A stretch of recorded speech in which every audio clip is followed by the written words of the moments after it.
Fundación Libertad y Desarrollo presenta Razón de Estado con Dionisio Gutiérrez. Hace unos años encontré un proverbio que dice: no hay puerta mejor cerrada que la que puede dejarse abierta.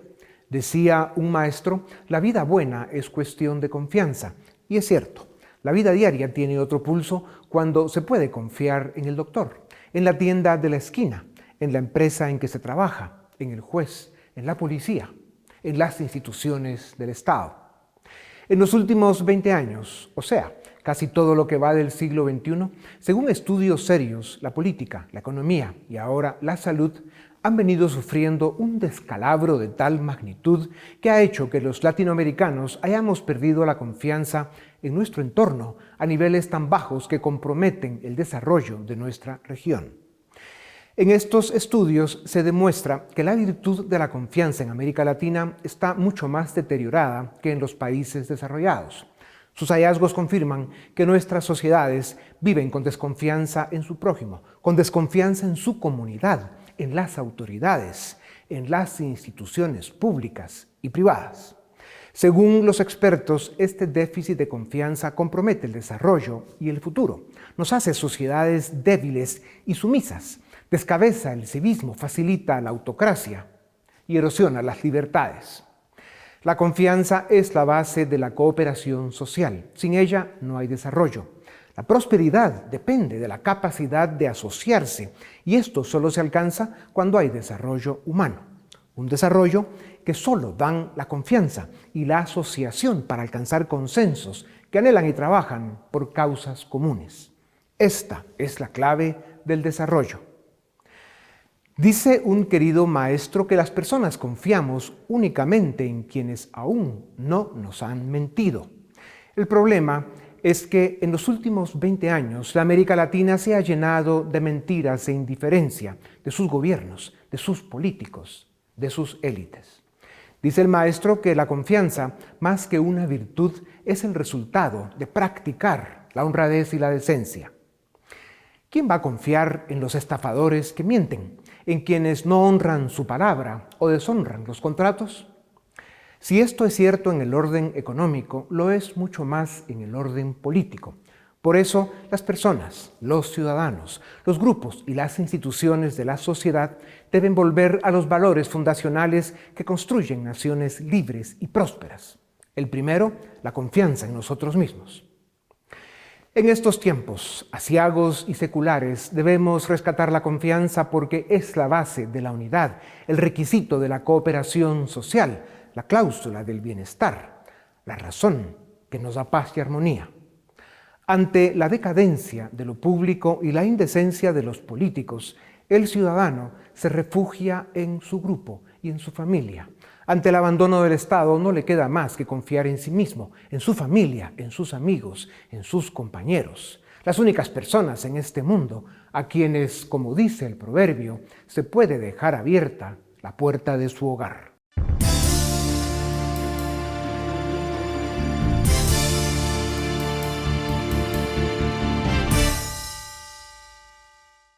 La confianza es más que la seguridad que se tiene en uno mismo.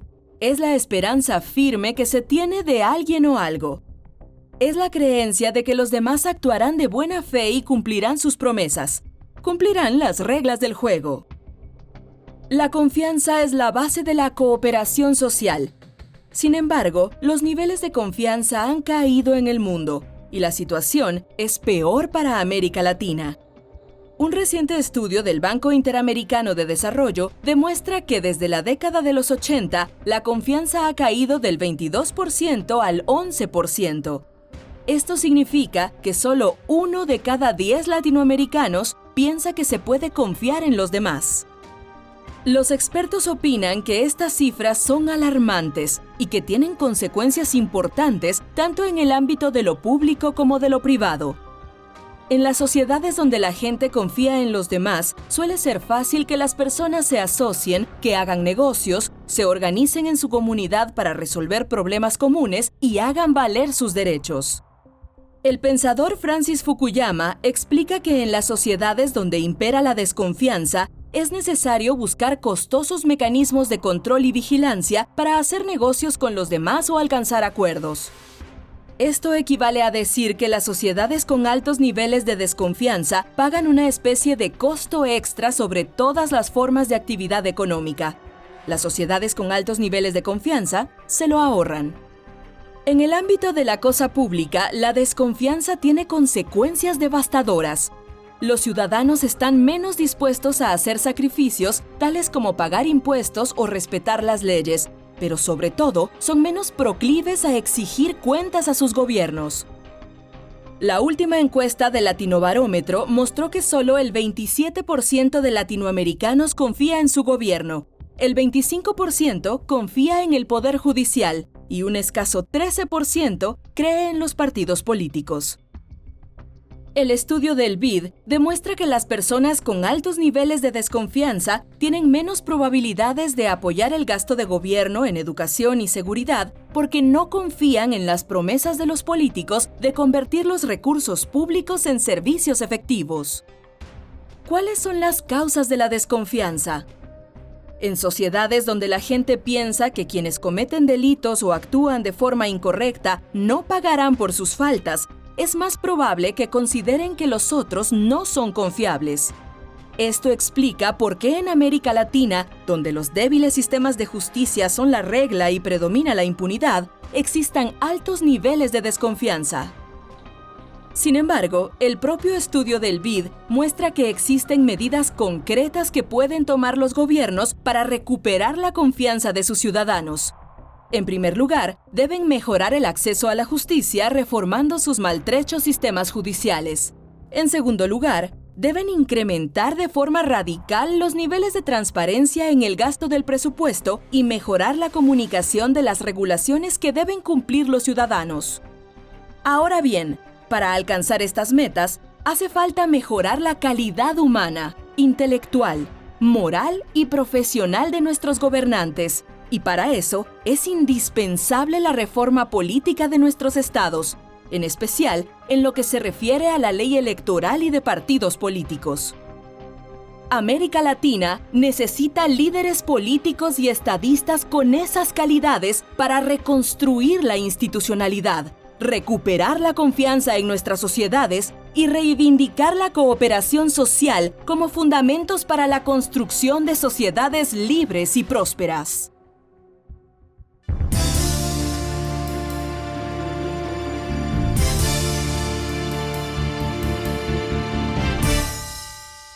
La clave del desarrollo está en la confianza entre los ciudadanos como base de la cooperación social y en la confianza en las instituciones que se supone son garantes de la armonía en la sociedad, garantes del Estado de Derecho.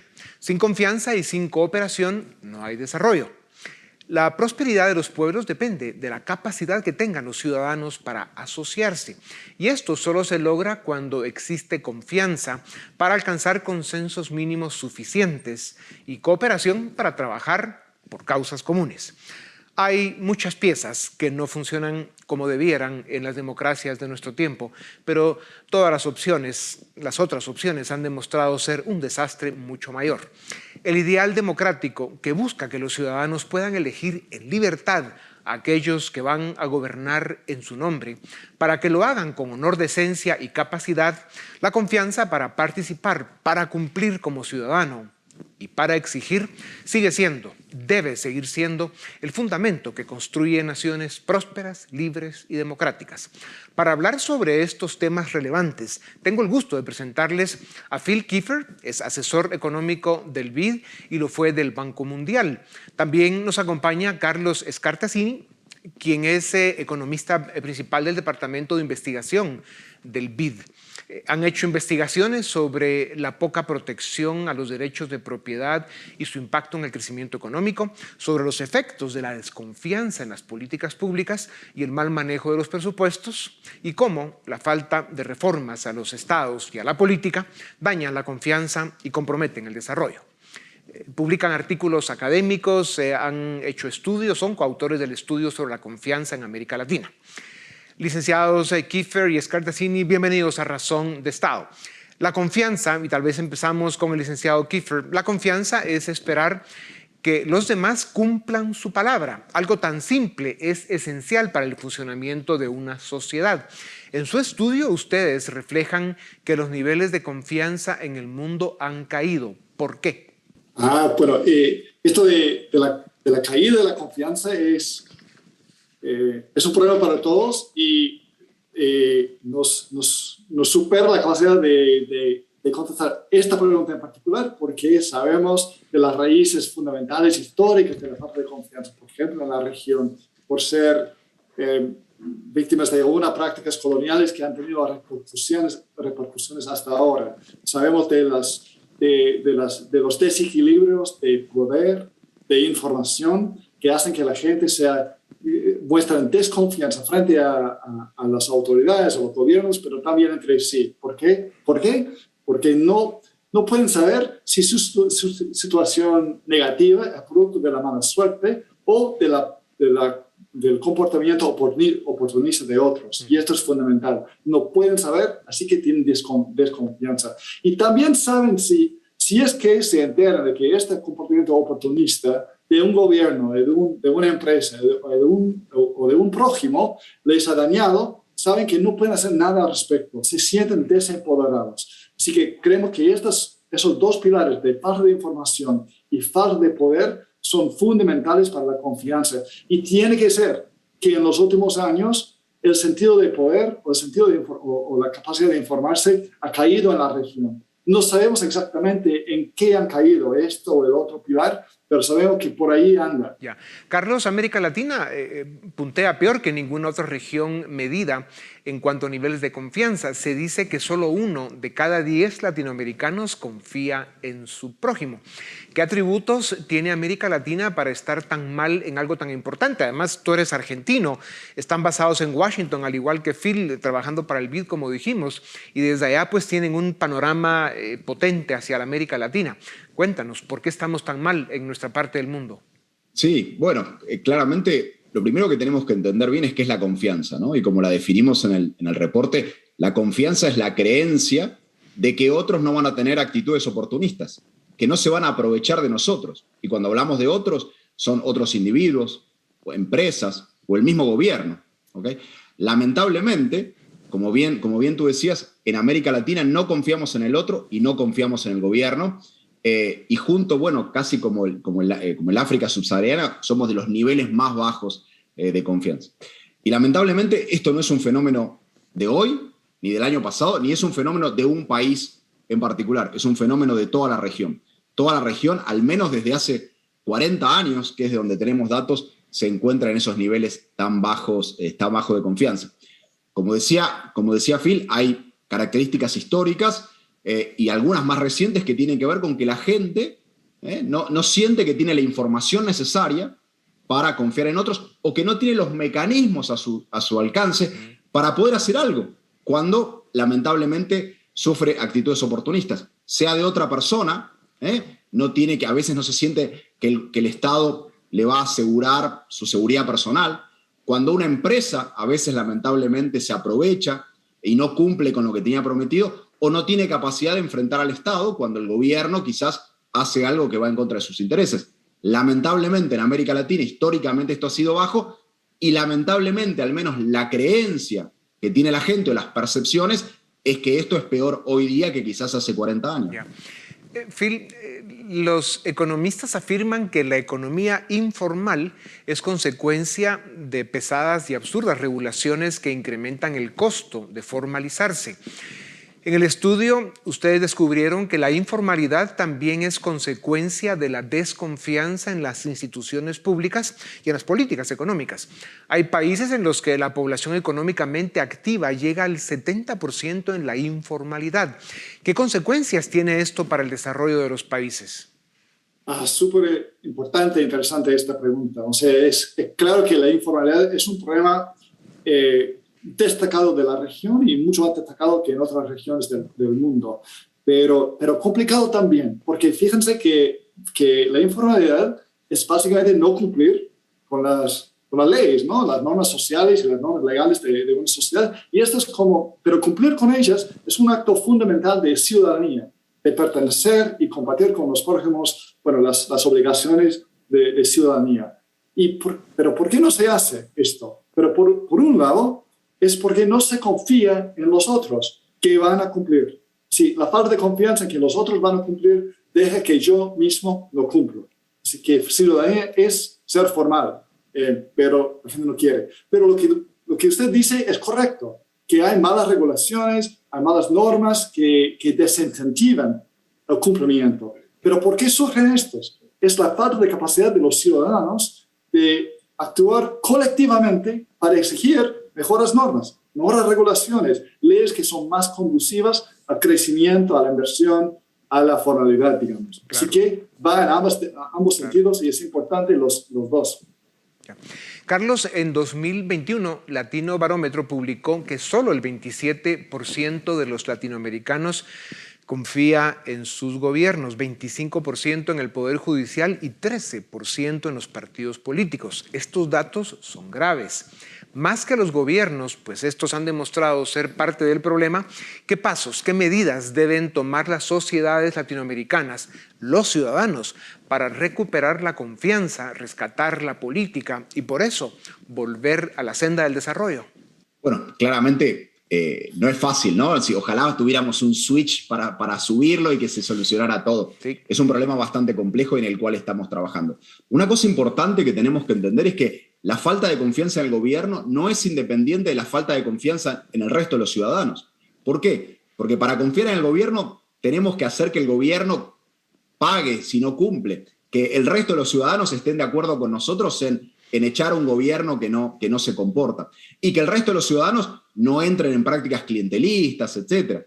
Entonces, no podemos pensar solamente en la confianza del gobierno con un problema separado de la confianza individual. Y al mismo tiempo, si no confiamos en el gobierno, es difícil confiar en nuestros ciudadanos. ¿Qué es lo que estamos haciendo?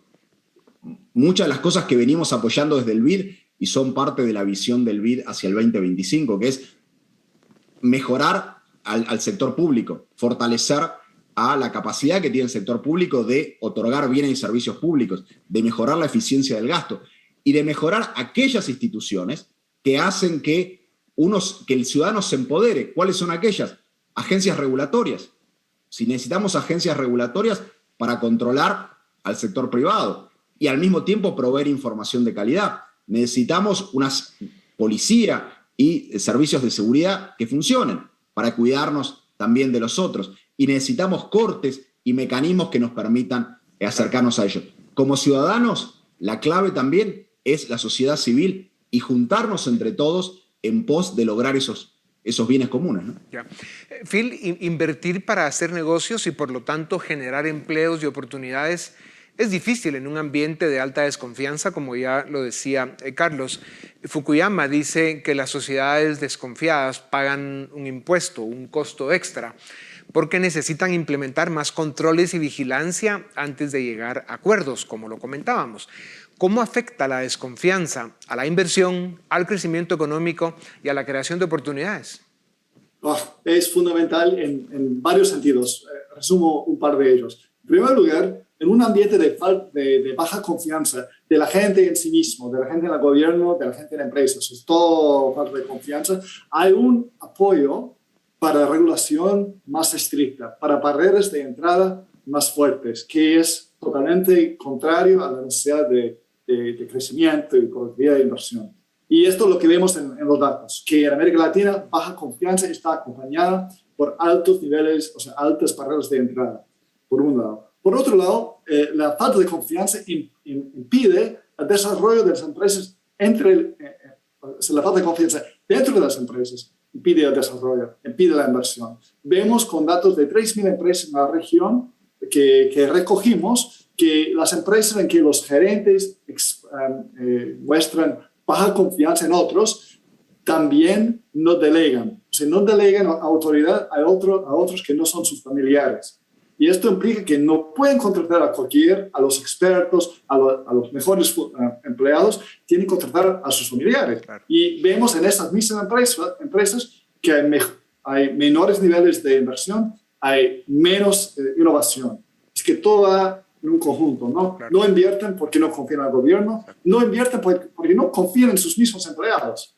Carlos, siguiendo con estos temas, numerosos estudios confirman que en las sociedades desconfiadas, las personas están menos dispuestas a pagar impuestos para que se inviertan en educación y seguridad, por ejemplo. Ustedes destacan que la transparencia en el gasto público, la eficiencia en los procesos y la facilidad en los trámites que deben seguir los ciudadanos sería una buena forma de construir confianza. ¿Qué casos de éxito podrían copiar las sociedades y los gobiernos latinoamericanos? Danos un par de buenos ejemplos. Sí, no, lo que tú dices es perfecto para lo que estamos conversando. Lamentablemente, como bien decíamos, en sociedades donde no se confía, por ejemplo, no le demandamos al gobierno aquellos bienes y servicios que son los que al final del día aumentan nuestro bienestar, ¿no? Muchos de los ejemplos que hemos visto, por ejemplo, son casos donde los gobiernos dicen lo que van a hacer, ¿ok? Hacen compromisos de gobierno, luego hacen y van mostrándole a la sociedad el cumplimiento de esos compromisos y luego informan que los han cumplido una vez que eso se ha realizado. En todos esos casos vemos un incremento muy fuerte de la confianza. Otro caso donde vemos aumentos de la confianza es cuando el gobierno involucra a la sociedad en la decisión de ciertos gastos. Por ejemplo, que asigna un porcentaje del presupuesto, por ejemplo, a ser decidido por los individuos, los individuos presentan propuestas y son los mismos individuos los que luego votan aquellas propuestas que son las más. Nuevamente, al involucrar a la gente, se gana información y al mismo tiempo se la empodera para controlar ese mismo gasto. Esos son dos pequeños ejemplos de muchos que mostramos en el documento, donde proveer la información a los ciudadanos termina generando mayor confianza. Claro. Phil, sigamos con esto. Suficientes estudios confirman que la desconfianza aumenta cuando hay falta de comunicación y de información sobre la conducta ajena, sobre la conducta de nuestra comunidad. Estas investigaciones han demostrado que las personas evitan la información que contradiga sus ideas y creencias. Las redes sociales promueven que la gente se rodee únicamente de información que confirma sus ideas. Esto ha separado y creado sesgos y divisiones profundas en las sociedades y las están haciendo más desconfiadas. ¿Cómo se enfrenta a este fenómeno? Sí, tenemos todo un capítulo dedicado a este tema, que los mercados de información, eran mercados privados, ¿no? Que no tienen nada que ver con el Estado, tienen bastante distorsiones, porque la gente busca la información que está de acuerdo con sus creencias, y no buscan información y no creen información que está en desacuerdo con lo que habían creído. Y estos son simplemente corrientes contrarios, con lo cual tenemos que pelear.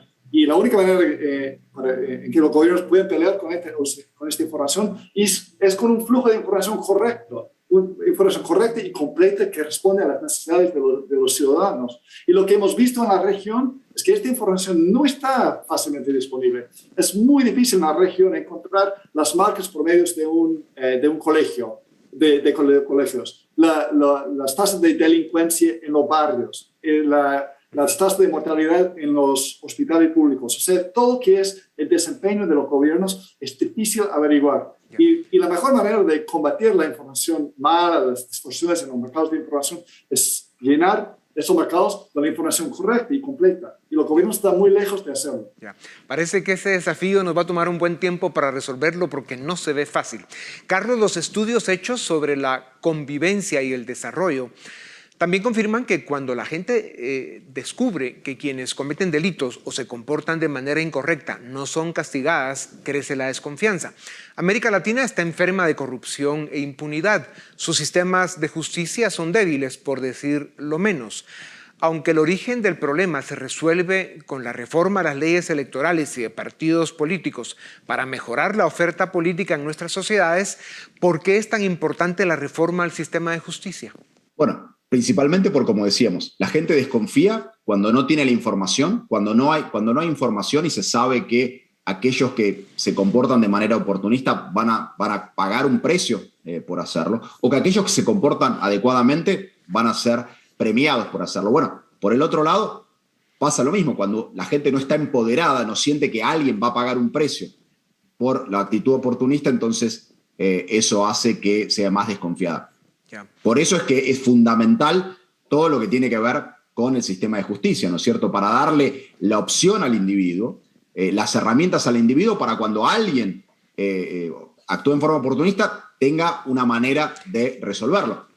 Ya sea con otros individuos o con las empresas o con el gobierno, ¿no? Claro, eso tiene que ver con lo que han construido naciones como Estados Unidos o las mismas naciones europeas, donde hay un, digamos, riguroso Estado de Derecho que construye una cultura de respeto a las leyes, que con el paso del tiempo pues, se va, digamos, fortaleciendo la confianza dentro de la sociedad y de la sociedad de las instituciones. Nos quedan 2 minutos y les agradecería respuestas muy breves. Phil, las sociedades donde la confianza es débil también se caracterizan porque caen presa de la sobreregulación o excesivos procesos burocráticos. Como no se confía en el ciudadano, el poder estatal recurre a las trabas y los controles excesivos. Se cae en un círculo vicioso de nunca acabar. A más regulación, más ineficiencia y también más corrupción. ¿Cómo se rompe este círculo vicioso?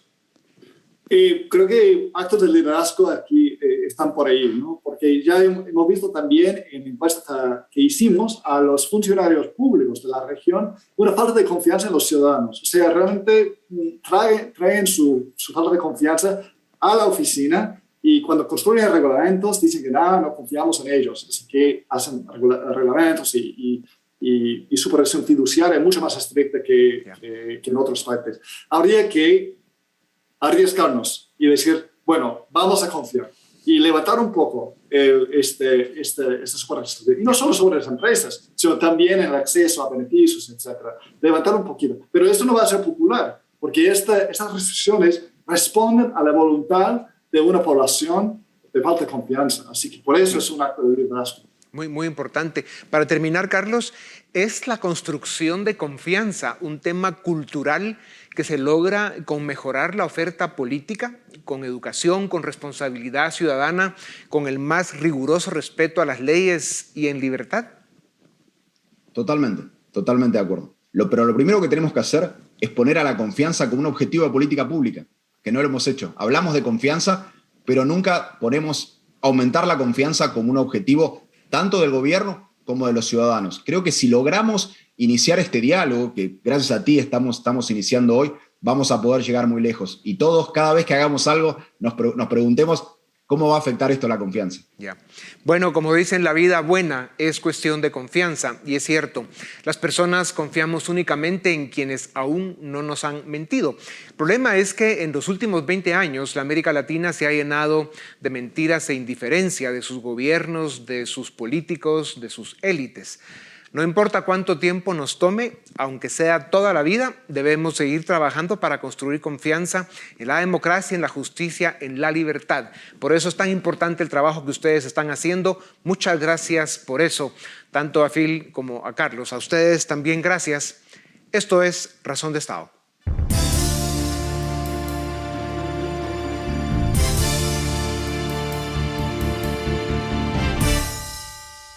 ¿Qué tal? Bienvenidos al debate en Razón de Estado. Hoy vamos a hablar de lo que sucede en Ucrania, en la frontera con Rusia. Como todos saben, pues se han desplegado más de 100.000 soldados rusos cerca de la frontera de Ucrania.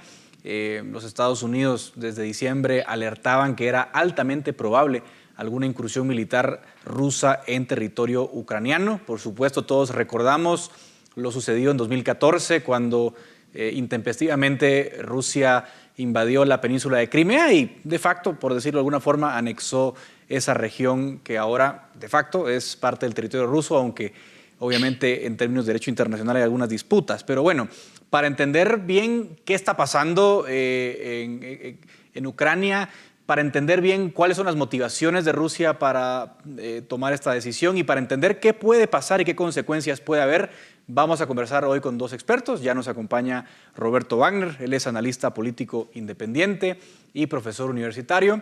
También nos acompaña Philip Chicola, director de área política de la Fundación Libertad y Desarrollo. Roberto, arranco contigo para tener un poco de contexto, porque estos temas, lógicamente, para el público general son un poco pesados, ¿no? Para que entendamos un poco cuál es la preocupación original de Rusia.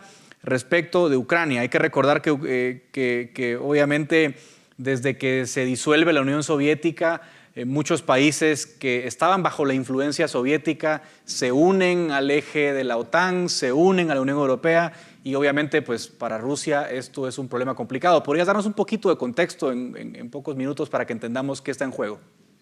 Sí, con mucho gusto y muchas gracias por la invitación. Aquí lo que sucede es precisamente, primero, lo que es Ucrania y lo que son algunos de los, como bien mencionaste, algunos de los países de la ex República Socialista Soviética, que hoy en día pues ya se ha convertido en la Federación Rusa, han sido siempre históricamente países estratégicos, particularmente Ucrania. Hace muchos siglos, incluso Kiev funcionó por cierto tiempo como capital del Imperio Ruso, y la principal salida al mar, al océano, que ha tenido Rusia siempre ha sido el Mar Negro, ¿no? Saliendo del Mar Negro, después pasando por el estrecho de los Dardanelos, se sale al Mediterráneo y ahí pasa una gran salida. Su gran puerto comercial siempre fue el puerto de Odessa, que se encuentra en Crimea, y cuando era la Unión Soviética es cuando se constituye su principal puerto militar, que es Sebastopol. Entonces es una región estratégica y de mucha importancia para Rusia. Uno. Dos, como bien dijiste también, empezamos a ver desde lo que ha sido, digamos, la política exterior y de seguridad común de la Unión Europea, pues ha llevado a cabo una expansión en ocasiones bastante agresiva, diría yo, precisamente hacia Europa del Este. Ahora, ¿cuál es un problema que se presenta, el gran problema que se presenta acá? A través de los diferentes tratados constitutivos de la Unión Europea, lo que nunca se logró crear fue un ejército europeo. Entonces siempre creó, incluso se modificó el tratado de la Organización del Tratado del Atlántico Norte, la OTAN, para que siguiera existiendo aún después de finalizada la llamada Guerra Fría. Ahora, la OTAN nace precisamente como una defensa para Europa Occidental sobre la amenaza soviética.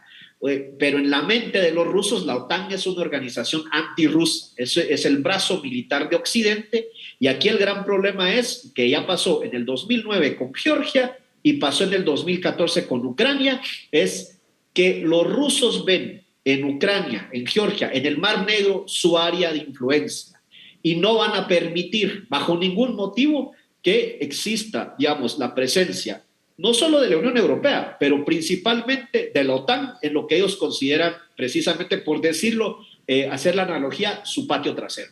Bueno, sobre esto, Philip, creo que vale la pena ahondar, porque la OTAN es aquí como el centro de la polémica, ¿no? Es decir, Rusia reclama que se prometió que nunca se unirían a la OTAN territorios de su influencia, como Polonia, como Hungría, Letonia, Lituania y los demás exrepúblicas soviéticas, y la OTAN dice que eso nunca fue una promesa sobre la mesa. Sin embargo, Rusia ahora lo saca a colación, y esto también es un poco parte del conflicto que hay en medio. ¿Cuál es aquí tu visión sobre el tema, Philip?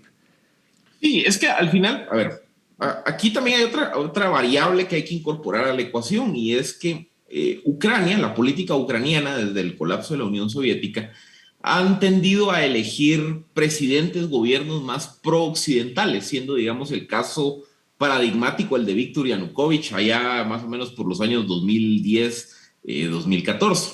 Entonces, ¿qué ocurre? Ucrania, desde el colapso de la Unión Soviética, ha iniciado también un proceso de acercamiento con la Unión Europea. Recordemos también que Ucrania tiene valor estratégico para la Unión Europea por su producción de cereales, su producción agrícola, también por ser, digamos, una fuente de gas que se consume en la Europa Occidental. Entonces también Ucrania ha venido en un esfuerzo a lo largo de los años de querer acercarse más hacia la Unión Europea, y derivado precisamente de la crisis de la guerra del año 2014, en donde, como ya lo explicaba Roberto, Rusia anexa la República de Crimea hacia su territorio, pues Ucrania ha venido también en un esfuerzo de pedir más apoyo de la OTAN. Incluso se inició desde el año 2017 un proceso en donde digamos, ya Ucrania estaba digamos, solicitando la membresía formal de la OTAN, y derivado precisamente de la escalada de tensiones que se ha producido en la frontera entre Rusia y Ucrania, ya desde marzo del año pasado, desde 2021, hay una misión de más de 700, 800 expertos y militares de la OTAN acompañando al ejército ucraniano. Entonces, ¿qué pasa? No solo se trata, digamos, esa lógica rusa de mantener, digamos, la esfera de influencia sobre Bielorrusia, Azerbaiyán, Georgia, Crimea, sino que también vemos que Ucrania ha tenido, digamos, esa característica atípica en comparación con otras repúblicas exsoviéticas de buscar el acercamiento con Occidente. Y el otro elemento también importante que ha habido en esta ecuación es que la OTAN, la Unión Europea, Estados Unidos, el mundo occidental, también ha sido muy tímido en la reacción, digamos, con el expansionismo soviético de los últimos 10, 15 años. Tanto en el caso de Georgia como en el caso de Crimea en el año 2014, la Unión Europea se limitó a imponer sanciones migratorias, sanciones comerciales, que fueron, digamos, las más agresivas, y algunas sanciones de congelamiento de activos en contra de liderazgos militares rusos. Punto. No ha habido nada más. Es decir, el costo político, el costo efectivo que ha tenido el régimen de Putin por mantener esta política expansionista, por mantener la presión sobre Ucrania, por movilizar fuerzas a la frontera con Ucrania, ha sido nulo. Entonces, también es cierto, Rusia ve a la OTAN como el brazo armado de Occidente, como la continuación, llamémosle, de la Guerra Fría en siglo XXI, pero también, por otro lado, también los rusos han visto que su política de expansión, su política, digamos, de mantener el control sobre sus esferas de influencia, no ha generado ningún costo de parte de Occidente. Entonces, también Philip, el quiero preguntarle de actuar de los rusos es estirar la pica. Ahora, Roberto, pero vamos a hablar sobre eso, porque yo creo que la pregunta es si las armas más poderosas de Rusia son su ejército o el petróleo y el gas, porque también Europa no puede ser muy severa en sus sanciones a Rusia, porque mientras más al oriente esté en Europa, más dependen del gas ruso. ¿No hay también un poco de doble discurso ahí, Roberto? Sí, definitivamente. Yo creo que hay demasiada hipocresía de parte de Bruselas. Creo que Bruselas ha sido principalmente aquí, yo estoy de acuerdo con Philip en cuanto a lo que son el tema de las sanciones y demás, pero nuevamente, la Unión Europea, tira la piedra y esconde el brazo, ¿no? Y es vergonzosa esa actitud. Y después voltean a ver a Estados Unidos y que la OTAN venga a rescatarlos. Pero tienes razón, Edgar. La dependencia que hay sobre el petróleo, pero particularmente el gas natural, y por eso es que el problema lo estamos viendo ahora, porque es invierno y porque depende fuertemente toda Europa Central. Alemania depende fuertemente también del gas natural que viene de Rusia. Ahora, ¿cuál es el otro problema que empezamos a ver alrededor del 2014 cuando se empieza a hablar sobre un posible referéndum para iniciar un acuerdo de asociación y después ya una solicitud de anexión formal a la Unión Europea? Es que si digamos que ingresaba Ucrania, pero después pensemos en Georgia y pensemos en otros países de lo que es el Cáucaso, como Azerbaiyán y Armenia, digamos que se va expandiendo ahí la Unión Europea y ya entonces llegan al Mar Caspio. Y en el Mar Caspio hay otro país que pues también no se habla mucho actualmente, aliado nuevamente de Rusia, pero que es Kazajstán, que tiene reservas de petróleo y gas natural parecidas, similares a las de Rusia. Entonces, para la Unión Europea sería un puente energético, el cual ya no tienen que preocuparse por Rusia. Y los rusos saben eso, los rusos económicamente dependen también de esto. Entonces, eso es gran parte del problema actualmente. Estados Unidos promete suministro de petróleo y gas en caso de que Rusia se lo corte a Europa, pero es muy poco y muy tarde, no existe la capacidad actualmente de generar un suministro en la medida que lo necesita Europa, como actualmente lo tiene Rusia. Y ese es el otro tema también, digamos, que va a ser, que es una cuestión problemática de una Unión Europea, en mi opinión, que yo insisto, para mí son los principales responsables en cuanto a, digamos, pensar de que todas sus acciones y este expansionismo también que han tenido no va a generar una reacción del otro lado, pero también, como dice Philip, y ese es el gran problema, ¿qué puede hacer la Unión Europea? ¿Sancionar a quién? No tienen peso coercitivo de ningún tipo, y se van a meter a molestar al territorio de León, y ahora están preocupados porque les empieza a rugir.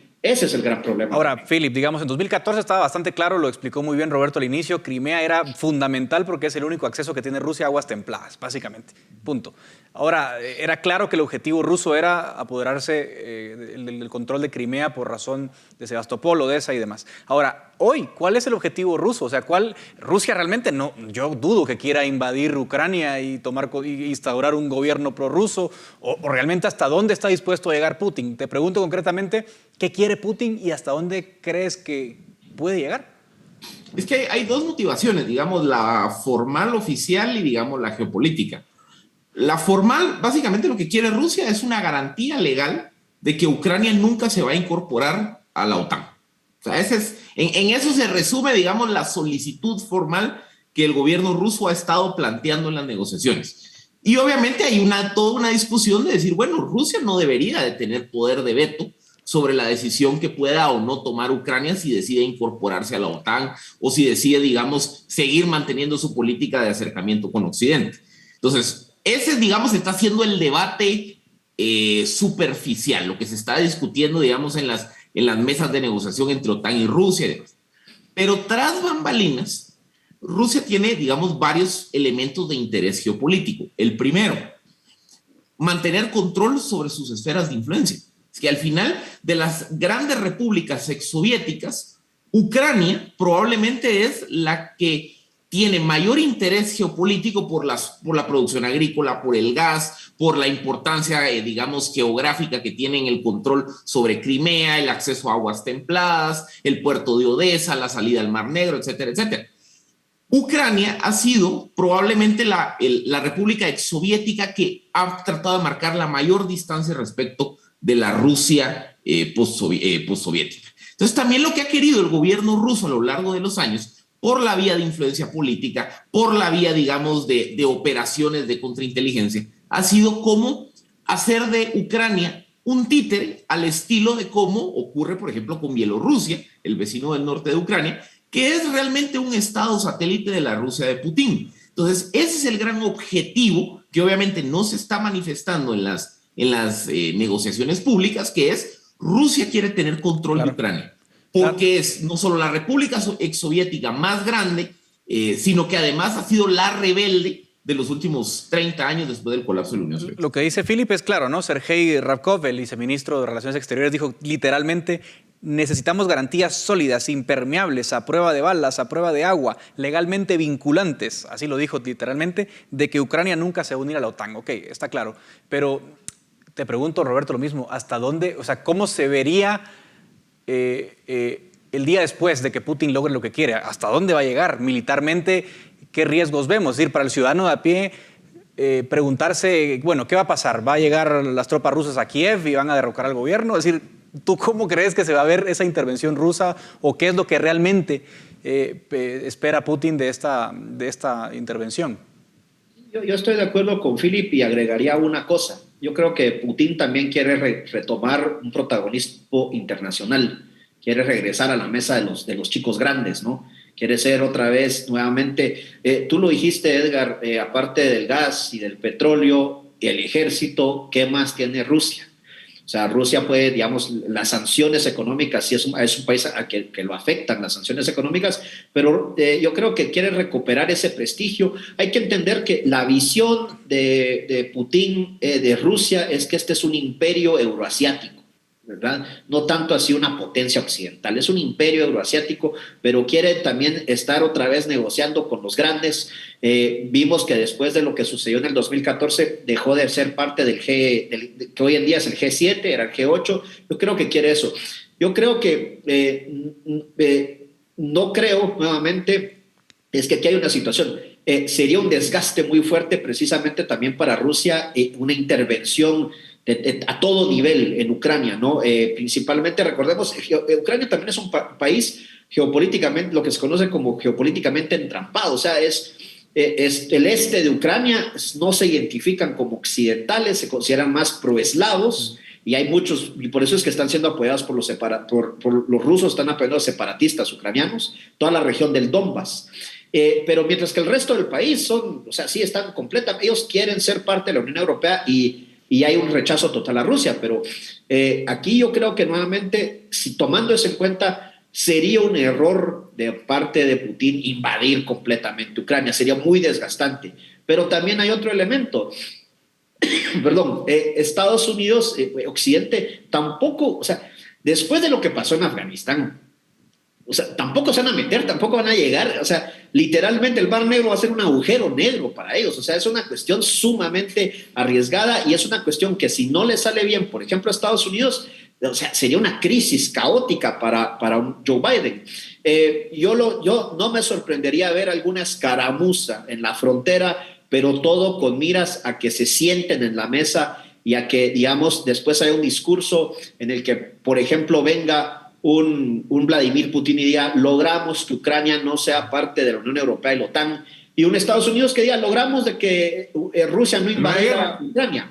Pero yo creo que el motivo más fuerte es nuevamente que Putin quiere retomar ese protagonismo de política internacional y está utilizando sus mejores movimientos actualmente con la crisis de Ucrania. Sin duda. Bueno, el tiempo se nos agota, lamentablemente, pues sí que es momento de dar fin a este debate, pero yo les agradezco porque nos han ayudado a descifrar un poco las claves de este conflicto. Esperemos que la solución sea pronta, diplomática y con el menor daño posible. Muchísimas gracias, Roberto y Philip, por esta conversación y también gracias a ustedes por su atención. Hasta aquí llegó el debate en Razón de Estado.